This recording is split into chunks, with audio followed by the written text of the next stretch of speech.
The history I'm about to relate, uncovered in the Vatican Library in 1623, certainly ranks as one of the most strange and shocking ever written, to the extent that it initially struck me, just as it did so many others across the last century, as nearly unbelievable.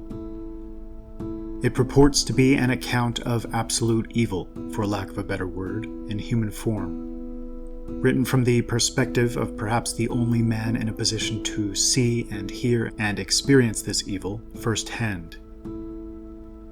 It speaks of mass murder, attempted genocide, the most brazen corruption and lurid sexual degeneracy, claimed demonic possession, kidnappings, assassinations, underground dungeons and torture, and a great deal more in a similar vein. Unlike most of the historical tales I've told in other videos, this one will contain no heroes or heroism. This is the unfortunate flip side of that coin. It's a tale of what happens when our worst men become our most powerful men, when the foundations and roots of a robustly healthy and strong nation are decimated, and the state becomes not a unified nation of like-minded kin working towards common goals, but a chaotic patchwork of every type of humanity set at one another's throats, each seeking its own immediate benefit. It's a warning. The author's name is Procopius, a man responsible for some of the most thorough, sober, and even-handed historical accounts of his age, and his explosive work is titled The Secret History. So impressive were his other works, displaying that unique, even-keeled intellectual maturity common to the most genuinely aristocratic natures of his day, calling to mind a Tacitus or Xenophon, that The Secret History was initially thought to be a hoax, or its authorship somehow mistakenly attributed to Procopius. It's only fairly recently, in the broad scope of history, that these theories have been obliterated by a deeper analysis of the writing style, indicating these words did indeed flow from his own hand. So extreme are the contents that, once again, just like others before me, my first instinct was to search for some obviously ignoble incentive or motive behind his words. Something that might cause a man to paint such a picture of the events of his age for reasons other than a service to truth. And though fierce scholarly debate on this very topic produced a handful of possibilities, none of these have ever struck me as especially convincing. J. Bagnall Beery, a historian I appreciate and have mentioned more than once in the past, was among the doubters of its authenticity, a stance he formalized with the publishing of an argument on the topic in 1889. By 1923, mirroring so many of his peers as new facts came to light, he'd changed his opinion, though he added that Procopius, quote, must have suffered a brainstorm before writing it.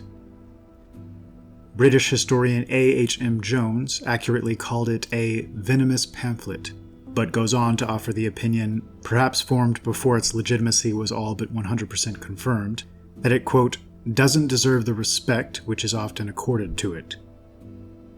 Speaking personally, I've come to lean towards the words of a later translator, who prefaced his work with, quote, Procopius was unquestionably on the side of right, and the things which are disgusting to us were equally disgusting to him, end quote. Venomous, yes, yet perhaps equally accurate, necessary, and important. If Procopius and those around him did indeed witness and live through what they claim to have, how could any decent man not be righteously angry as a result? Anthony Caldelis opens up his introduction of The Secret History with the words, Procopius felt that he had been living in a nightmare for most of his adult life.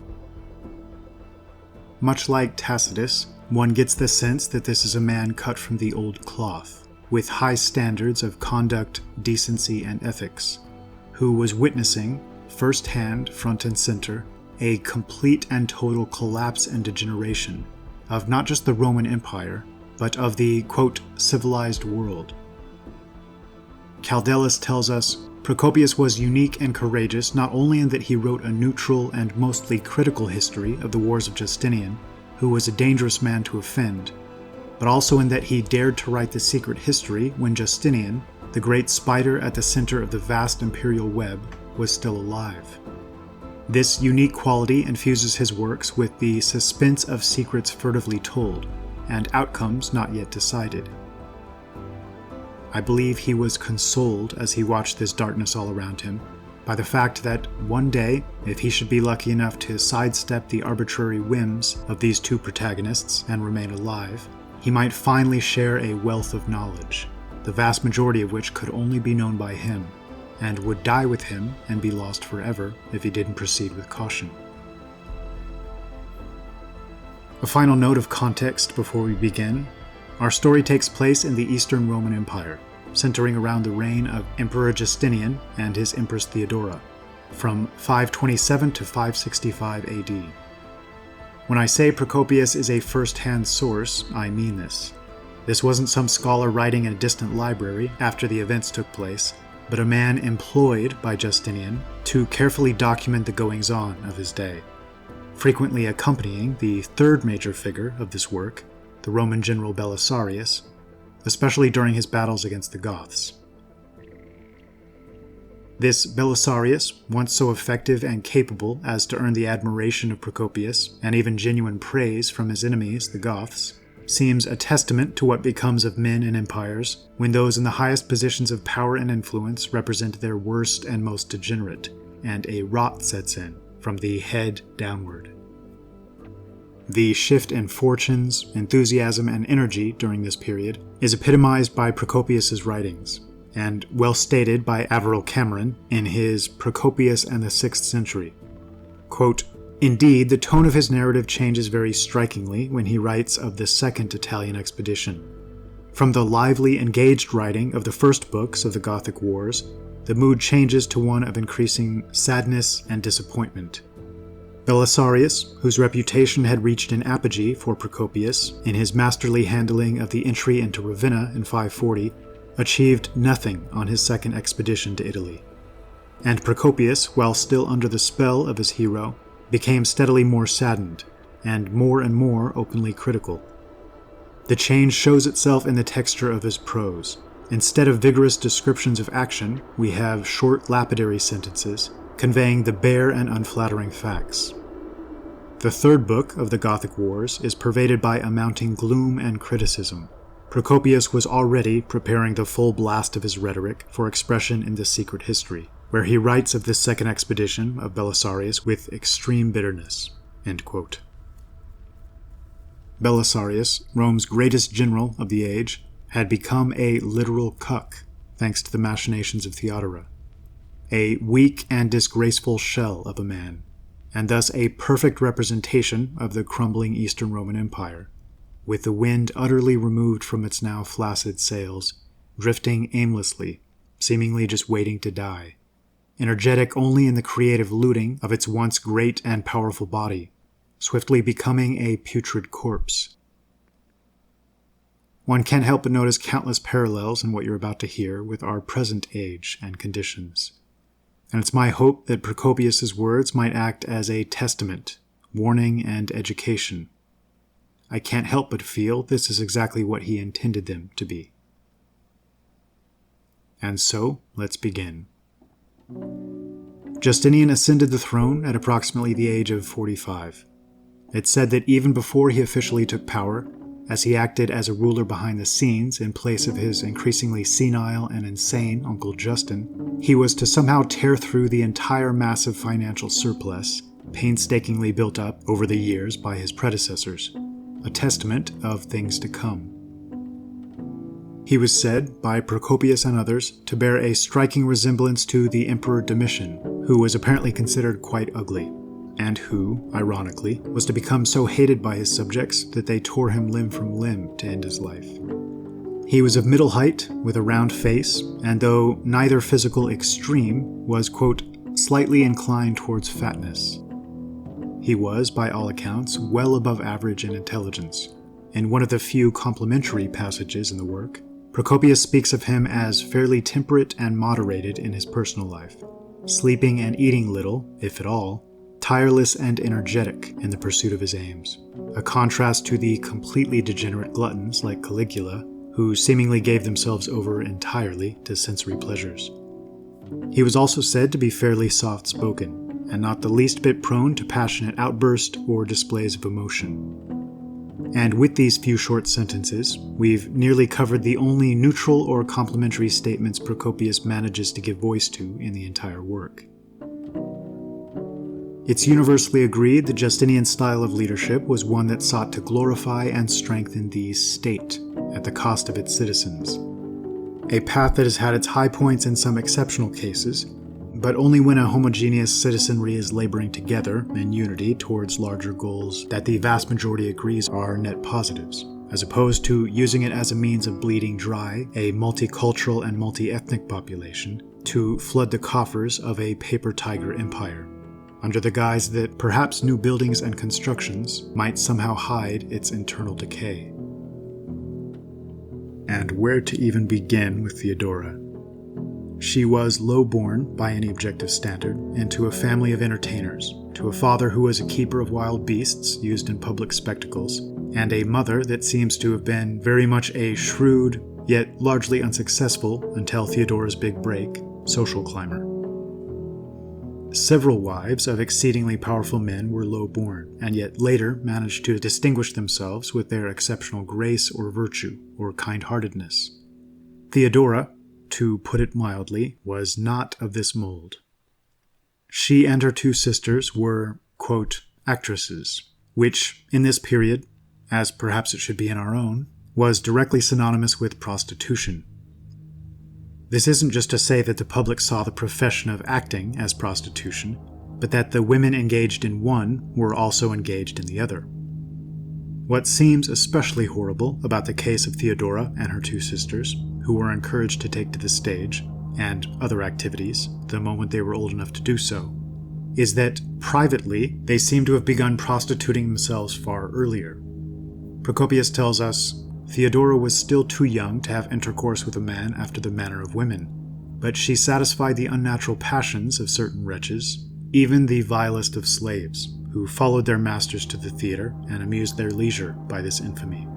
She remained for some time also in a brothel, where she practiced this hateful form of vice.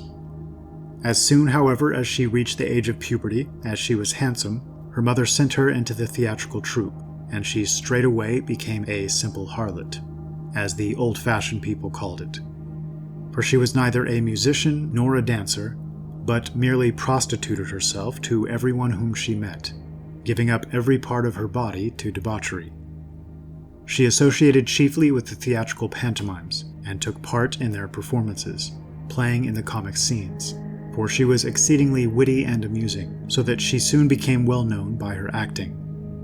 She had no shame whatever, and no one ever saw her put out of her countenance.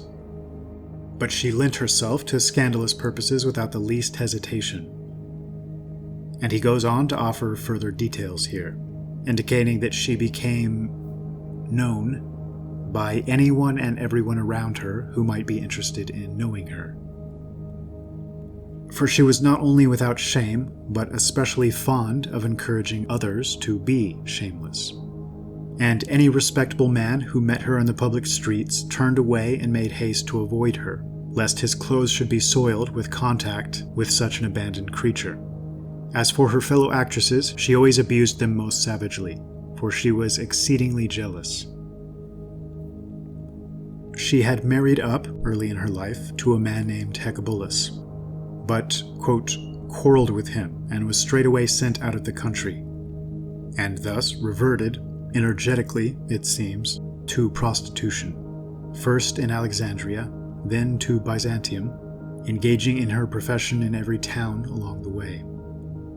Procopius tells us she became one of the best-known prostitutes of her time. She was known to have had at least one child, who would later be disappeared after inconveniently re-emerging after she became empress, but Procopius states she had at least one more to his knowledge. She was also said to have had several abortions, using the primitive techniques of the day, and, according to more than one account, apparently thought little to nothing of these. Justinian, despite the strenuous objections of the empress of the time, Euphemia, a figure who comes off as the most attractive paragon of virtue relative to her degenerate surroundings. He not only decides to marry Theodora, but prevailed on his increasingly senile uncle, Justin, whom he would soon replace, to permanently change the ancient laws of the land to allow patricians to marry, quote, stage performers.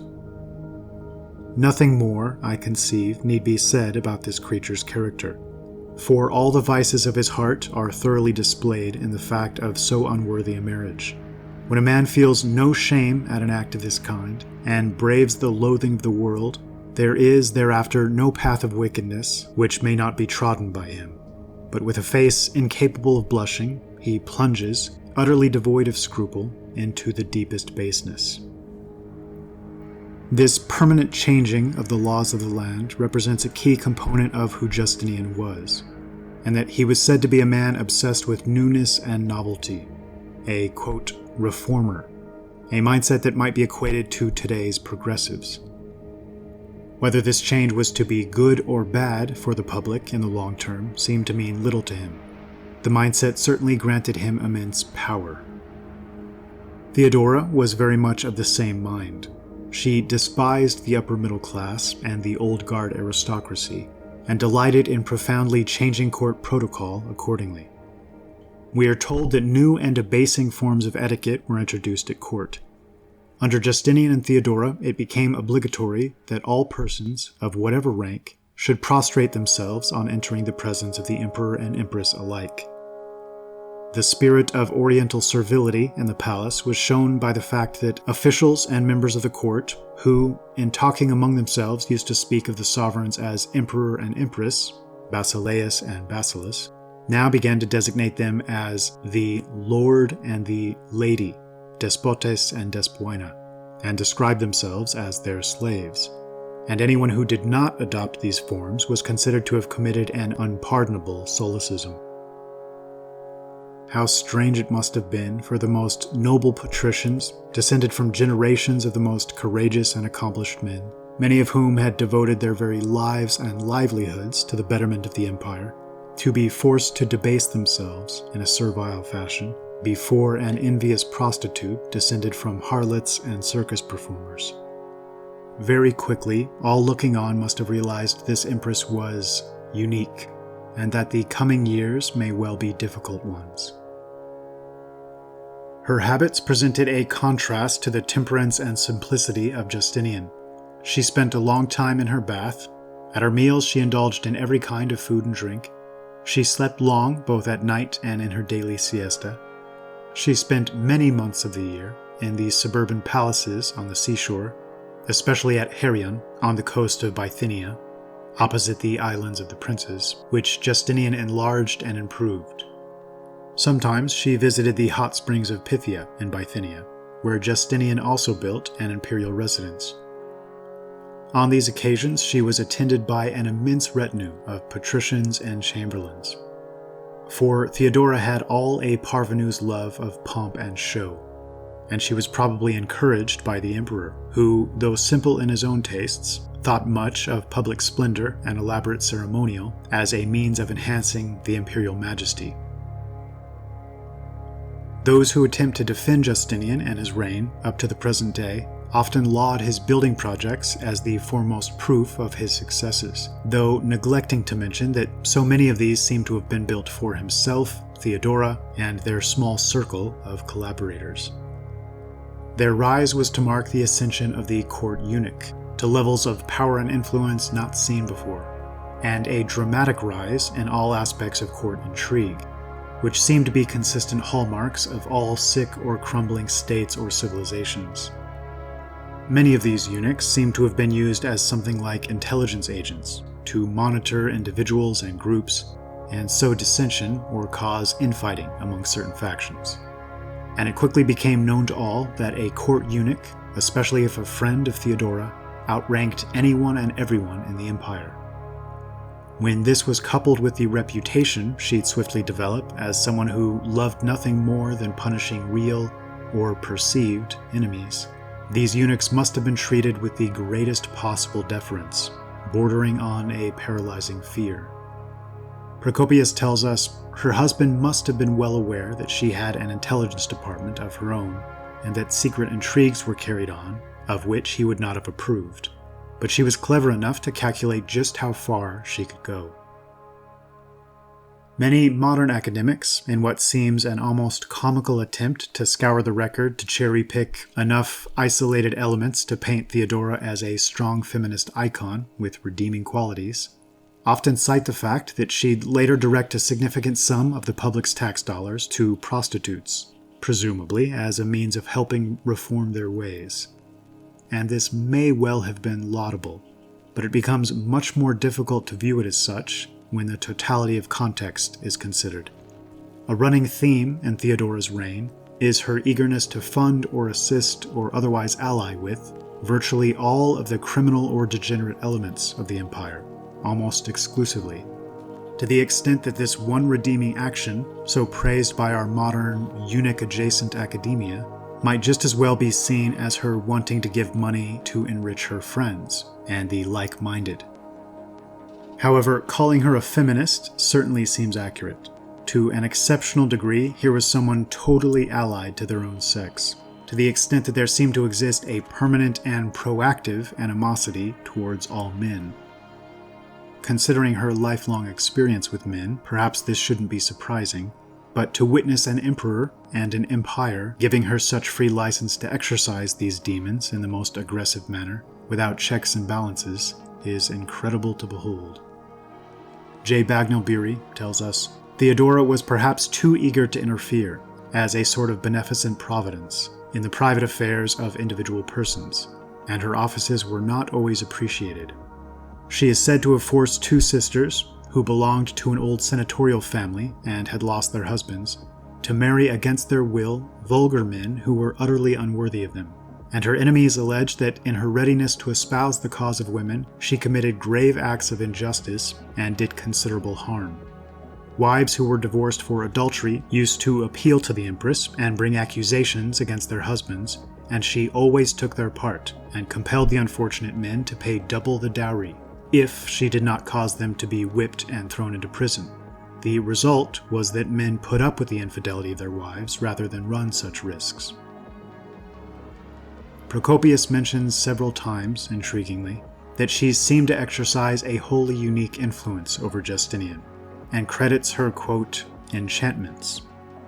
Further context on what he means here is given when he speaks of other women in Theodora's circle, who almost seemed to operate in a covert, yet extremely organized and efficient, unified faction.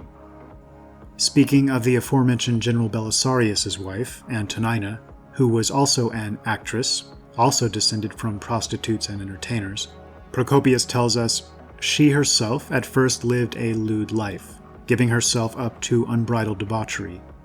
Besides this, she devoted herself to the study of the drugs which had long been used in her family, and learned the properties of those that were essential for carrying out her plans. This last line is made all the more intriguing by repeated references to the sudden unexpected deaths of otherwise healthy individuals who happened to be on the bad side of this coven of women, and others pushed into madness or near vegetative states, or a mindset of completely unthinking compliance. Procopius, or at least the translators of his work, even used the term intelligence agent. In fact, there's a strange reference regarding Theodora herself, before she met Justinian, and presumably in between sex work jobs, as being employed to create confidential reports about factions in the region of Antioch. Where these reports ultimately landed is anyone's guess, and may forever remain an unsolved mystery. But what it suggests is explosive, and something I've not seen any modern writers reference, and Procopius himself only vaguely alludes to, and he even seems to do so carefully. Namely, that arguably the two most important women in the Eastern Roman Empire, both of whom were to develop dominating influences over their powerful husbands, at least potentially seem to have been working for unseen forces, or as members of a secret faction. And factions, indeed, were the name of the game in this era, in this region and environment. The leaders of Eastern Rome, even before Justinian, were becoming masters of manipulation and control. and had long fostered not merely bread and circuses as a means to this end, but a contrived and theatrically managed split, a bit similar to our own Republicans and Democrats in the United States, in this case called the Blues and the Greens.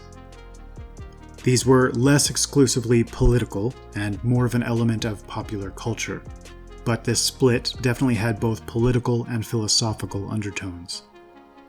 They'd largely sprung from the chariot races, a central event and tradition which had become far more than a mere game or sporting contest.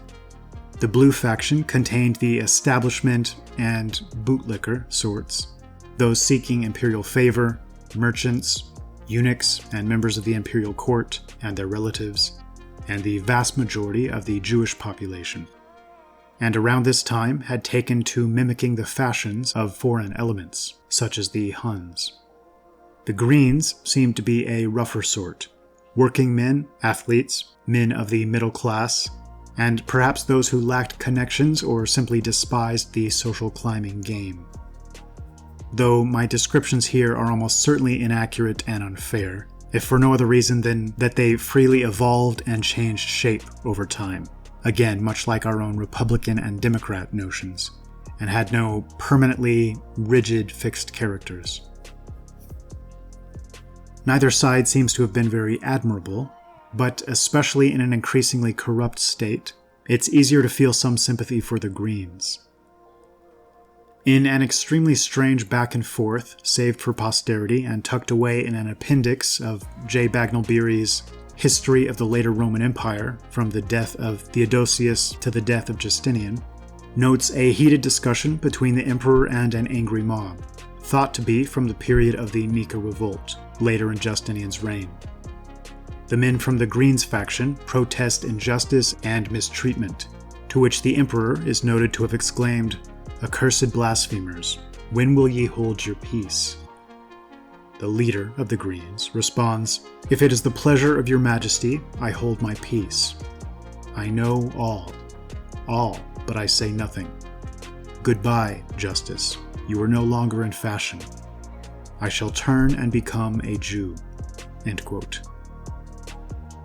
The anti-Jewish sentiment in the Greens seemed a fairly consistent theme. The most famous warrior and charioteer of his age, Porphyrius, who was once a member of the Blue faction, but stated that he left due to their, quote, idiocy, was to at one point lead his supporters in violent reprisals against the Jews after a signal victory on the track.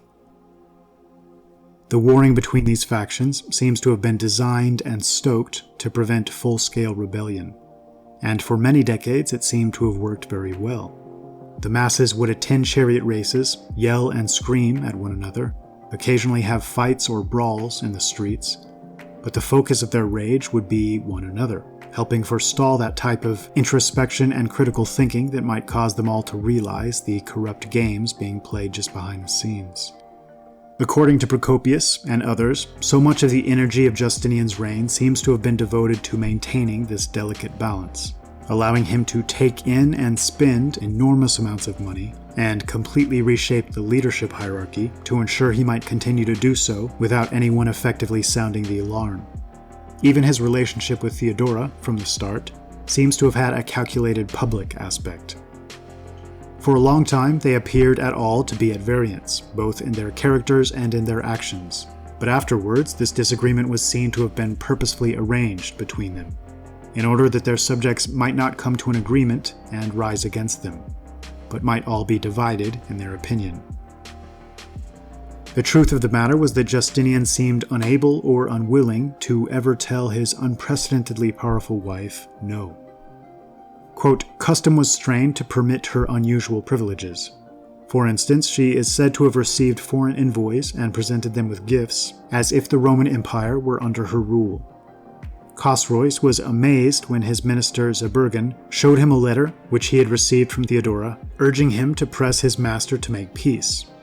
Such incidents might well give the impression that the empire was ruled by two co-equal sovereigns, and some thought that Theodora had the greater power than Justinian himself.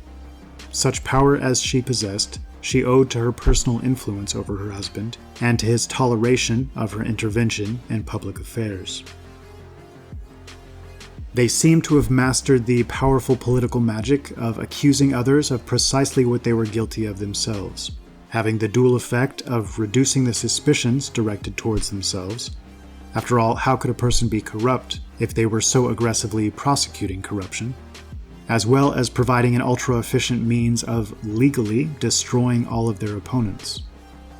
Much like racism in our day is used by many of those filled with the most racial hatred and animus to prosecute and destroy their opponents behind a legal facade, this stunningly corrupt Byzantine court, seemingly composed of prostitutes and thieves and degenerates and sexual predators of every stripe, ironically chose pederasty as their issue du jour, presumably knowing the Green faction's hatred of pedophiles.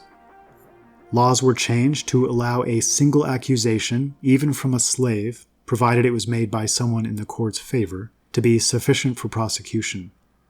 And one by one, the most wealthy and powerful Green faction members were accused, convicted, and not only lost all of their possessions virtually overnight, but would often have their genitals cut off before being publicly paraded through the city. And I presume that means the person was paraded, not the genitals. As the public began to realize what was going on, a complete demographic shift began to take place accordingly.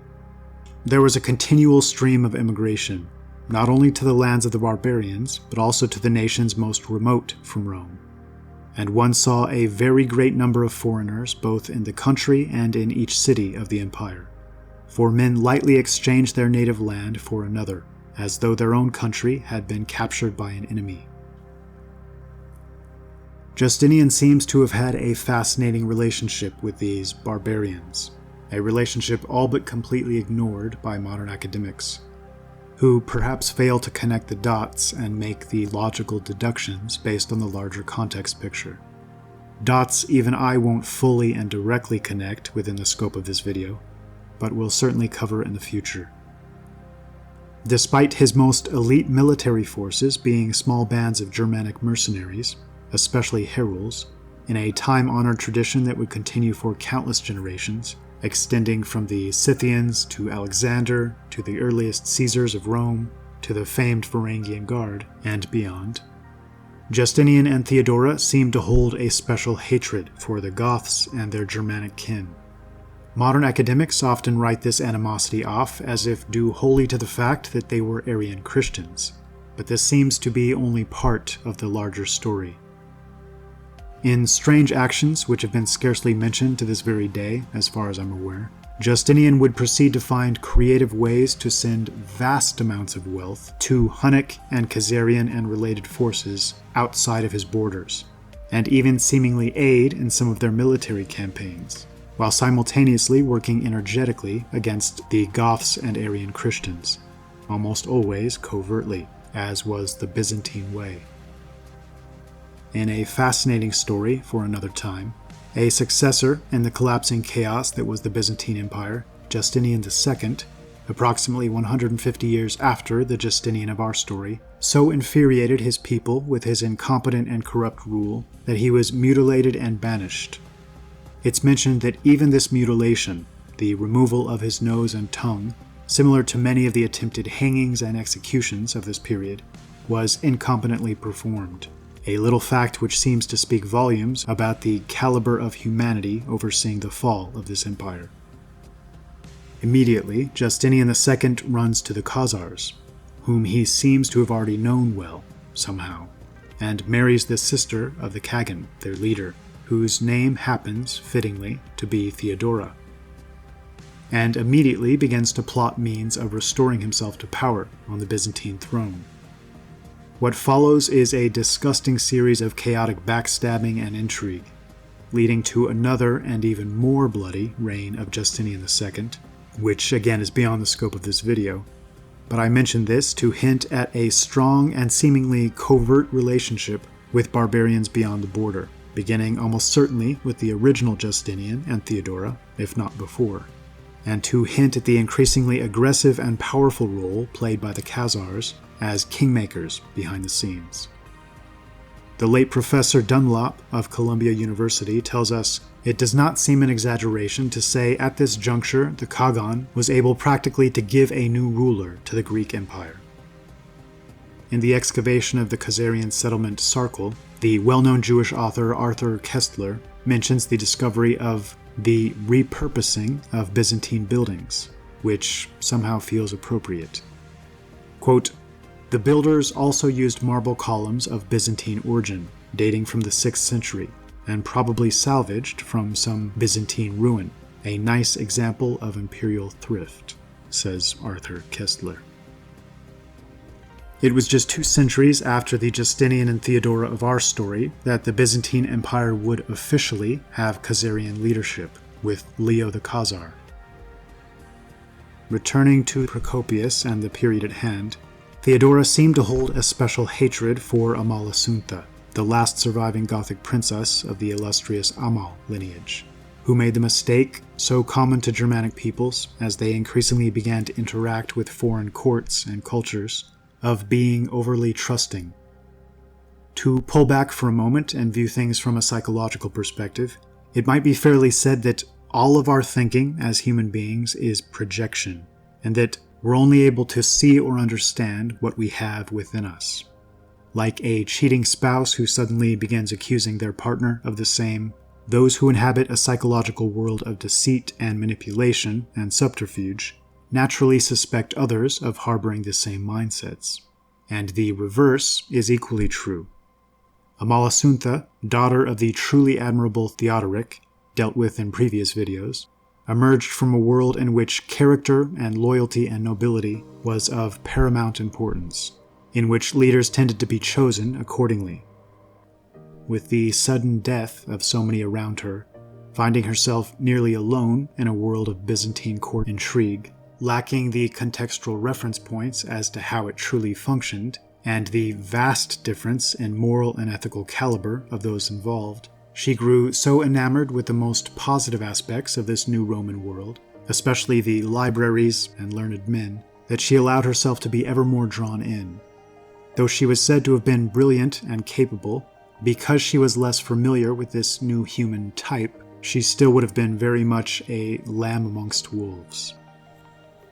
And the foremost wolf, of course, was Theodora.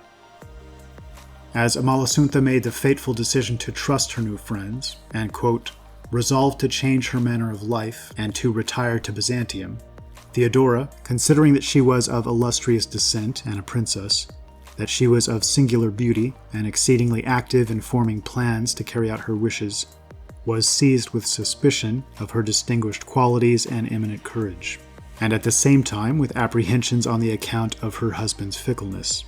This made her exceedingly jealous, and she determined to compass the death of her rival by intrigue. She immediately persuaded the emperor to send a man named Peter by himself to Italy as ambassador to her. On his setting out, the emperor gave him the instructions which I have mentioned in the proper place, where it was impossible for me to inform my readers of the truth, for fear of the empress. The only order she gave the ambassador was to compass the death of Amalasuntha with all possible dispatch, having bribed him with the promise of great rewards if he successfully carried out his instructions. This Peter Barsimes was, fittingly, one of the most foul creatures of his day. Described as obese, gluttonous, and conniving, he was a leading banker and usurer who was to later work with Justinian and Theodora to establish an extremely significant silk monopoly, among others, and all but ruin the farmers and middle classes of the empire, stoking the deep-seated anger which would finally burst forth in open revolt. And of course, Peter was a special favorite of Theodora's, a man after her own heart, seemingly willing to do anything under the sun if it led to greater personal enrichment. It's not detailed how he accomplished the murder, and perhaps the details weren't even clearly known in their day. But it seems he may have sought the help of some compromised Goths, already angry at Amalasuntha for so embracing Roman ways, and raising her son Theodotus in an overly soft, Roman, bookish fashion. Though we may not know the details, it's not difficult to understand the broad strokes.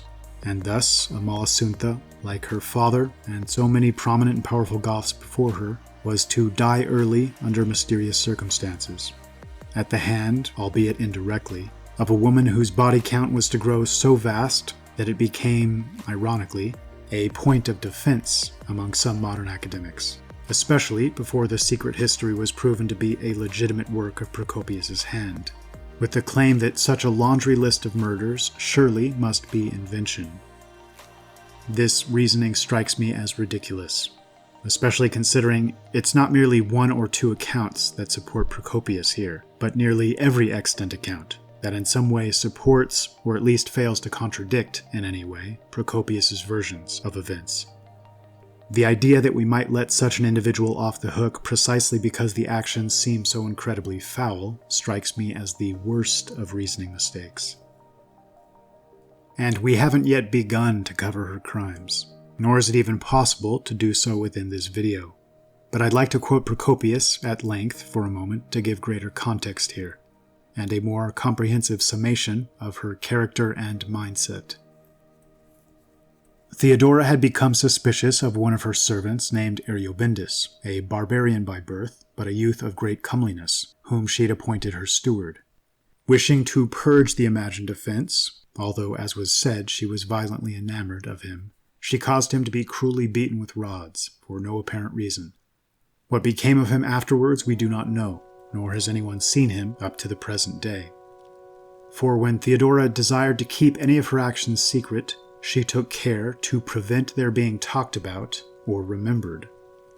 None of those who were privy to them were permitted to disclose them, even to their nearest relations, or to any who desired to obtain information on the subject, however curious they might be.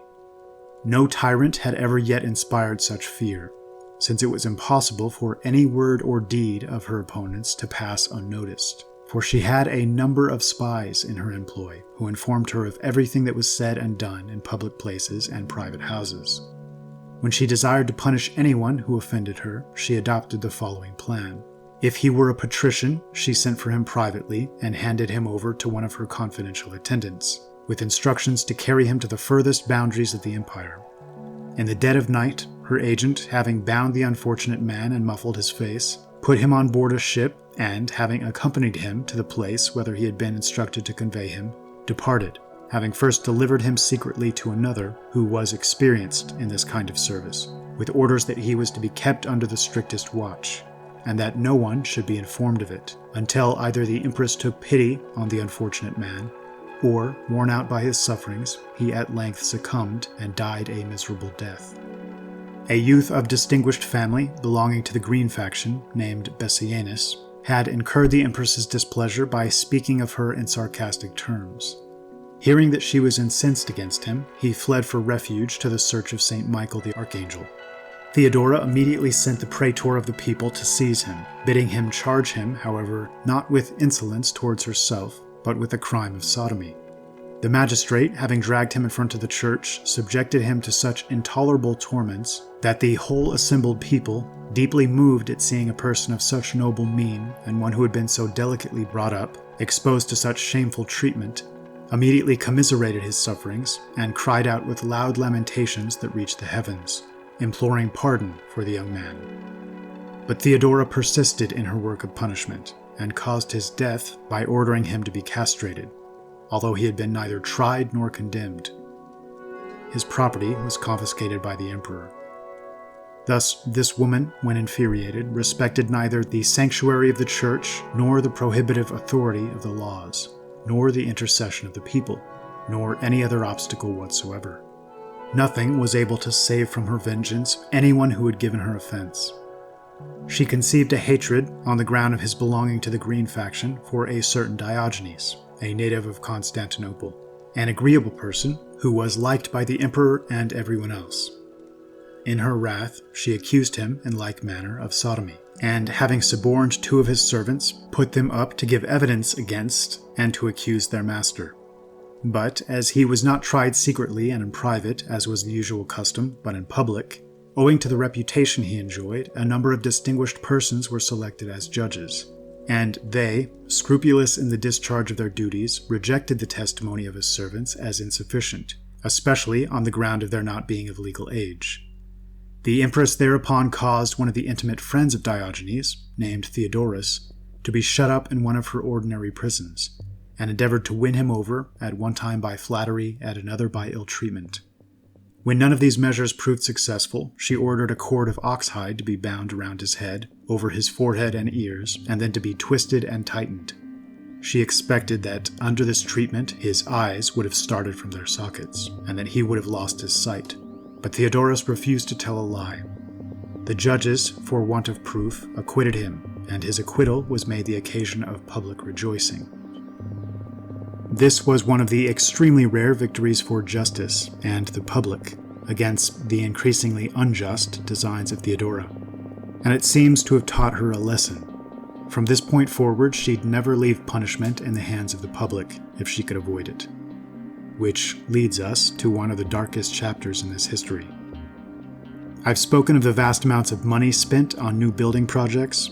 One of the foremost of these, unknown to all but those in the innermost circle of the court, were vast underground dungeons under the palace.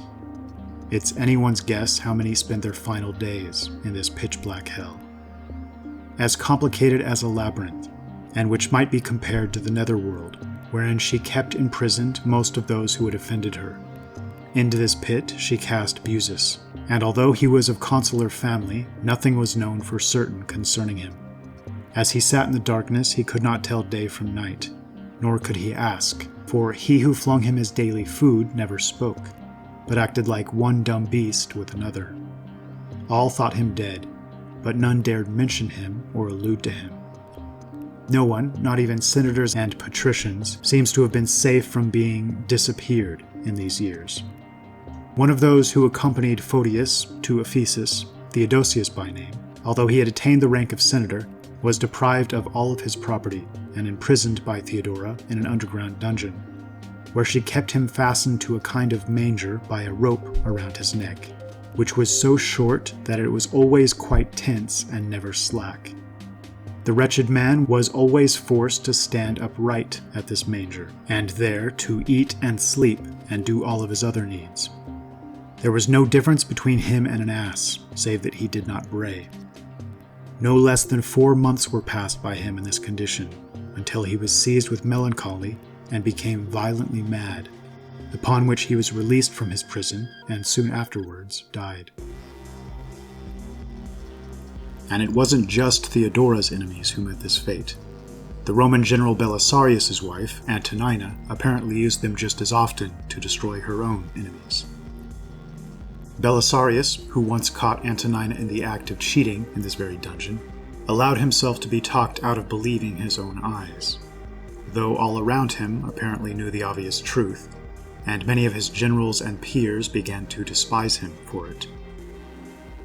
Things came to a head when Antonina's son Photius, from a different father than Belisarius, began to be an obstacle to her free enjoyment of her lovers, and she contrived to destroy him, using agents to set all others against him to the point where he finally exploded, and used his power to drag Antonina's lover to Belisarius to tell the whole sordid tale directly.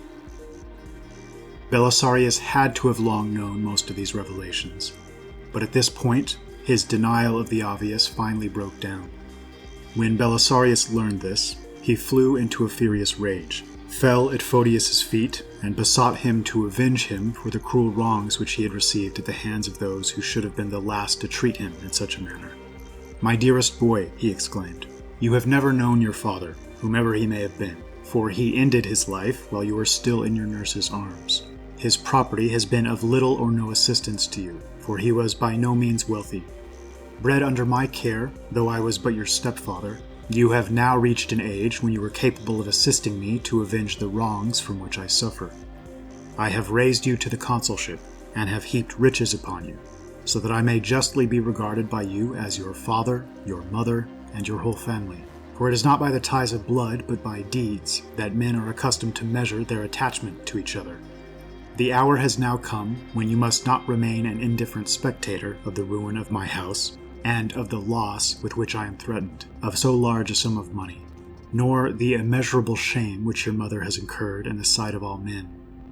Remember that the sins of women reflect disgrace not only on their husbands, but also upon their children, whose honor suffers all the more because of their natural likeness to their mothers. be well assured that, for my own part, I love my wife with all my heart, and should it be granted to me to punish the dishonorer of my house, I will do her no hurt. But as long as Theodosius remains alive, I cannot condone her misconduct." On hearing these words, Photius replied that he would do all he could to aid his stepfather, but at the same time he feared that he himself might come to some harm by so doing, for he was unable to feel any confidence in Belisarius because of his weakness of character, especially where his wife was concerned. He dreaded the fate of Macedonia and of many other victims. For this reason, he insisted that Belisarius should swear fidelity to him by the most sacred oaths known to Christians, and they bound themselves never to abandon each other, even at the cost of their lives. You'll notice even here Belisarius refuses to place blame at his wife's doorstep, and instead largely blames her lover Theodosius, who by all accounts was something of a terrified victim of her intrigues, who knew if he stepped out of line or seriously protested Antonina's obsession with him, his life was over. Photius and Belisarius had to know they were playing with fire here, and that Antonina and Theodora had eyes and ears everywhere. Shortly after, Theodora was able to essentially kidnap Theodosius back to the palace, and triumphantly presented him as a surprise to Antonina. She's said to have stated, quote, "Dearest lady, a pearl fell into my hands yesterday, so beautiful that I think no one has ever seen its like. If you would like to see it, I will not grudge you the sight of it, but will gladly show it to you," before leading him out by the hand, like a kept man and slave, back into Antonina's control. Photius was thrown into the dungeons, to die, it seems, by the women.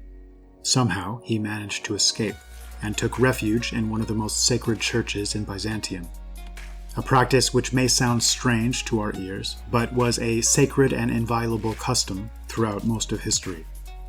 Those who took sanctuary on what was considered such holy ground, and who were willing to remain, could not be touched. Theodora, true to form, quote, was able to drag him even from thence, for to her no place was ever sacred or unassailable, and she thought nothing of violating the holiest of sanctuaries. The Christian priests and people were struck with horror at her impiety, but, nevertheless, yielded and submitted to her in everything. Belisarius, a weak and now likely terrified man, took no account of the oaths which he had sworn, and made no effort to avenge Photius's sufferings, in spite of the solemn vows which he had made to do so. Hereafter, probably by God's will, all his warlike enterprises failed. End quote. Regardless of the reasoning one chooses to embrace, it's true that his exceptional few successes against the Goths in earlier battles were never to be repeated. Theodora may well have been something of a disgusting and disreputable monster, but it'd be unfair to paint the picture that her actions were the most destructive of this leading pair. She killed individuals, individually, and while she may have engaged in diplomatic projects leading to a great more death and destruction, this was largely Justinian's field of operation. And according to Procopius, the man may have been responsible for death on a larger scale than nearly any other in all of history. Before we move to this, a quick point of digression I found fascinating, and that I've never seen discussed elsewhere. During the time of the plague, Justinian fell so ill that it was somehow reported that he died. His leading generals, apparently including Belisarius, made the strange statement that if the Romans set any leader in his place, they'd not acknowledge him. Theodora was so sure that this was in reference to her that she proceeded to summon the general staff and again make use of her dungeons. This is entirely my own speculation. I can't help but suspect the potentiality that the generals made this comment so publicly because they suspected foul play. After all, if even the smallest faction of the stories about Theodora and her character are accurate, does anyone think she'd not consider the possibility of assuming total power at some stage by finding some publicly acceptable means and excuse of making her husband disappear? Justinian, after these strange comments by his generals, was to suddenly recover and resume his duties. Is it possible that things might have been otherwise if the general's intentions hadn't been made clear? Procopius makes a surprising comment with regard to the Goths and their Arian churches. I've mentioned in the past how incredibly wealthy the Visigothic element apparently was, to an extent we'll probably never truly know, as the vast majority of this disappeared into Muslim and Jewish hands after the conquests of Spain, or remains buried along their paths of escape. The Ostrogoths were apparently no less wealthy, and in fact seem to have been possibly the wealthiest people in the known world. Quote, Justinian ordered all these beliefs to be abandoned in favor of the old religion, and threatened the recusants with legal disability to transmit their property to their wives and children by will. The churches of these so-called heretics, especially those belonging to the Arian heresy, were rich beyond belief. Neither the whole of the Senate or any other of the greatest corporations in the Roman Empire could be compared with these churches in wealth. They had gold and silver plate and jewels more than any man could count or describe. They owned many mansions and villages and large estates everywhere, and everything else which is reckoned and called wealth among men. And none of the previous emperors had interfered with them. Many people, even of the Orthodox faith, procured through this wealth work and the means of livelihood. But the Emperor Justinian, first of all, sequestrated all the property of these churches, and suddenly took away all that they possessed, by which many people lost the means of subsistence. Justinian was likely looting an accrued fortune built up over generations of the near total dominance of vast swaths of territory, as part of a Gothic history that still remains to be properly told. He goes on to speak of Justinian's methods. Quote, many agents were sent straight away to all parts of the empire to force whomsoever they met to change the faith of his forefathers. These homely people, considering this an act of impiety, decided to oppose the emperor's agents. Hereupon many were put to death by the persecuting faction, and many made an end of themselves, thinking, in their superstitious folly, that this course best satisfied the claims of religion. But the greater part of them voluntarily quitted the land of their forefathers and went into exile. The Montanists, who were settled in Phrygia, shut themselves up in their churches, set them on fire, and perished in the flames. And, from this time forth, nothing was to be seen in the Roman Empire except massacres and flight. Possibly never before in history was so much wealth and power transferred in such a short period of time, from one human type to another. Nearly all of those who most closely cooperated with Justinian and Theodora, especially with regard to actions like these, or taxation, or usury, or legal prosecution, seem to have been the most disreputable and unethical scoundrels. And I say this as someone that makes a conscious effort to maintain objectivity in cases like these. It's almost always possible to easily find two sides to every story if one cares to look hard enough, and thus walk away embracing some middle ground as the likely truth. In this case, it seems to be an alliance of human beings fueled by unrestrained, practically demonic greed, a grasping and insatiable lust for power and pleasure and material wealth. It makes the blood boil. The Secret History outlines how this ruling pair became expert, along with carefully chosen collaborators with relevant skill sets, of not merely causing the death of the wealthiest citizens in the empire, but of ensuring their last will and testament, as of their death, granted their assets to the emperor. Procopius flatly claims they secretly employed forgers to create these wills.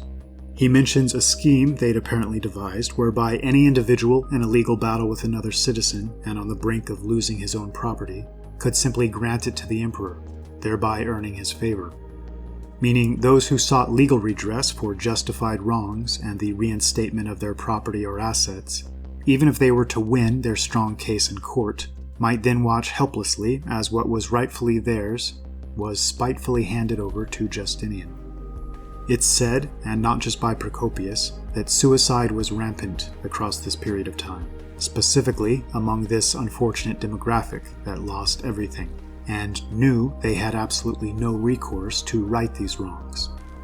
The non-Germanic barbarians, however, seem to have been everywhere rewarded. Quote, he took a pride in lavishing great sums of money upon them, under the pretext of securing their friendship, just as he did in the time of Emperor Justin, as I have already told you. these Huns, when they got the money, sent to some of their fellow chieftains with their retainers and bade them make inroads into the emperor's territory, that they also might make a bargain with him for the peace which he was so ready to purchase. And these don't seem to be the, quote, white Huns, many of whom had already pushed into the west, kin to the Hephthalites or the Alans, and which seem to have been the fairly direct outgrowth of the Scythians, and to varying degrees maintaining their ancient traditional sense of justice, magnanimity, and decency. Rather, these people seem to be the element much closer to the Khazars, if not one and the same, as Procopius fails to even mention the word Khazar, possibly just due to translation issues, despite so many other authors speaking to the increasingly close connection between Eastern Rome and the Khazar people in its latter days. Essentially, then, Justinian was robbing the Goths blind and enriching their bastardized distant cousins on a practically unbelievable scale. It's interesting to note, in the centuries after the mass migration of the Scythian and Goth into Europe takes place, those who remained in or flooded into their territories came to be known as the White or Black Huns, the White or Black Bulgars, the White or Black Russians, a naming scheme that denotes exactly what it appears to, and seems to indicate two separate groups that would increasingly mix and merge over the generations. Even the Khazars, at one point, were said by some to have a fair-haired element. According to the Arab geographer Istakri, quote, "The Khazars do not resemble the Turks. They are black-haired and are of two kinds, one called the Kara Khazars, black Khazars, who are swarthy, verging on a deep black, as if they were a kind of Indian, and a white kind, Ak Khazars, who are strikingly handsome," end quote. So it seems likely that even at this late date, with these words written around 940 AD, there was still a small minority, albeit rapidly disappearing due to inevitable racial admixture, of the genetic descendants or relatives of the Scythian tribes. And, finally, we can't ignore the most extreme and fantastical portion of Procopius's The Secret History. The elements which, no doubt, played the leading role in this work being received with skepticism and dismissed by so many. Procopius seems to have come to believe that Justinian and Theodora were, quite literally, demonic. I'll present his words here largely without comment.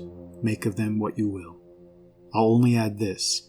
If such beliefs were held so strongly by an increasing number of individuals throughout their reign, at the very least, this is a telling testament to how these two were perceived by those in positions to best truly know them. Quote, "For the reasons which I have stated, I and many of my position never believed they were really two human beings, but evil demons, and what the poets call scourges of mankind, who laid their heads together to see how they could fastest and most easily destroy the race and works of man, but who had assumed human forms, and become something between men and demons, and thus convulsed the whole world. One can find proofs of this theory, more particularly in the superhuman power with which they acted." He goes on to elaborate, calling these two exceptional, and that, over time, he gradually came to believe their very goal was to destroy and cause chaos, death, and disorder. And it gets much, much stranger. It is said that Justinian's mother told some of her intimates that Justinian was not the son of Sabatius, her husband, or of any human being, but that at the time when she became pregnant, an unseen demon companied with her, whom she only felt as when a man has connection with a woman, and who then vanished away as in a dream. Some who have been in Justinian's company in the palace very late at night, men with a clear conscience, have thought that in his place they have beheld a strange and devilish form. One of them said that Justinian suddenly arose from his royal throne and walked about, although indeed he could never sit still for long, and at that moment his head disappeared, while the rest of his body still seemed to move to and fro. The man who beheld this stood trembling and troubled in mind, not knowing how to believe his eyes. Afterwards, the head joined the body again and united itself to the parts from which it had so strangely been severed.